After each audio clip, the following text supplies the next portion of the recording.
Prieteni, astăzi voi face un episod de Slither.io, primul episod al meu. De astăzi am decis să mă apuc și eu de YouTube.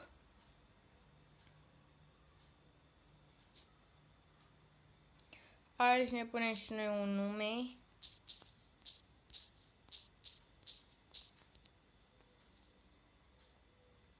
Ne alegem un skin.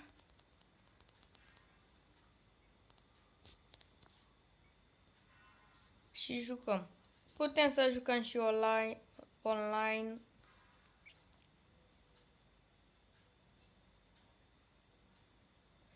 Jocul este foarte mișto, cel puțin așa zic eu. Nu știu dacă vă place și vouă cum îmi place mie, la nebunie. De fapt, să zic că mă joc toată ziua.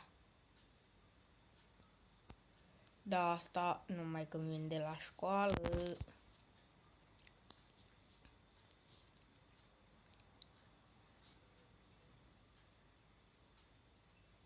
Eu acum filmez pe la 12 noaptea, dar nu contează.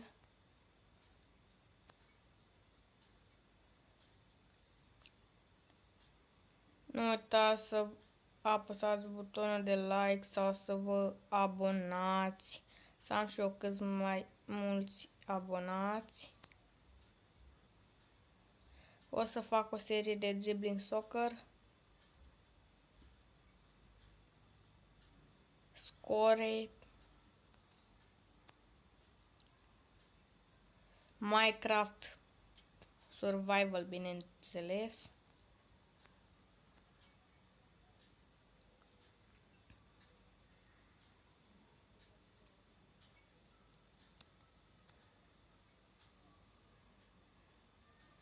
În curând o să-mi iau și o cameră.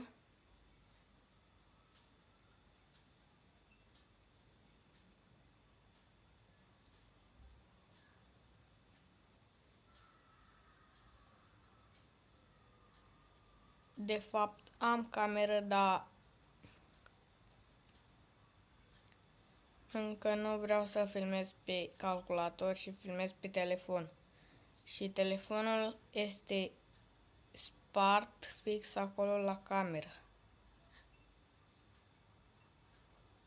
Și nu prea se vede.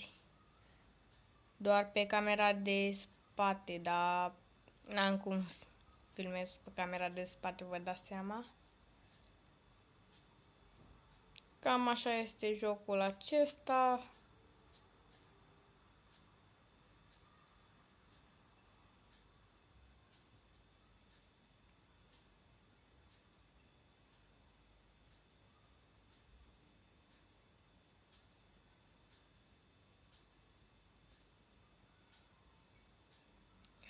Unii sunt egoiști, cum ar fi eu omor un șarpe și vine altul și mi-l mănâncă. Bine, dar și tu o să fii tot la fel. Dacă unul omoară un șarpe mai mare, sigur o să te duci tu la el să mănânci. N-ai cum când vezi mâncarea.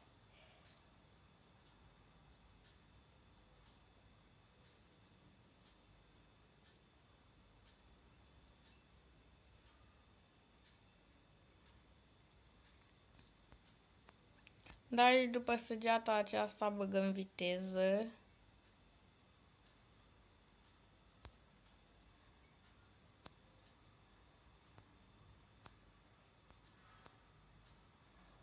Îmi place când bag viteză pentru că strălucesc așa, vedeți?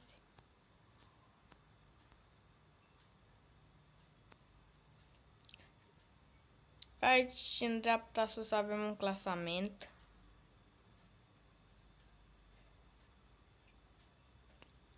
Wow, cel de pe primul loc are 26.000.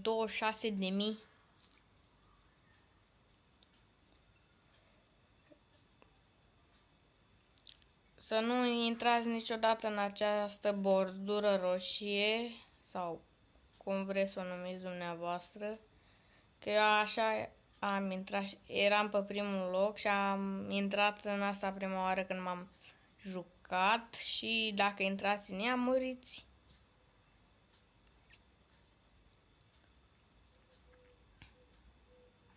Eu am crezut că trec pe altă mapă, dar m-a păcălit.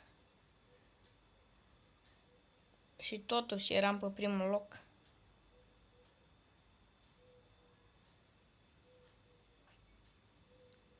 Și vă avertizez și pe dumneavoastră să nu intrați.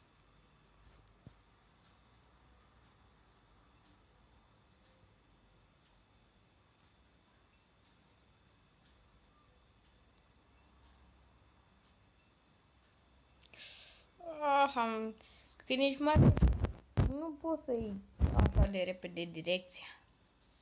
Să mai faci. Nu. Cam atât a fost tot ce am vrut să vă arăt. Nu uitați, o să revenim cu alte episoade, împreună poate și cu Alin și altele. Și nu uitați să apăsați butonul de like sau să vă abonați.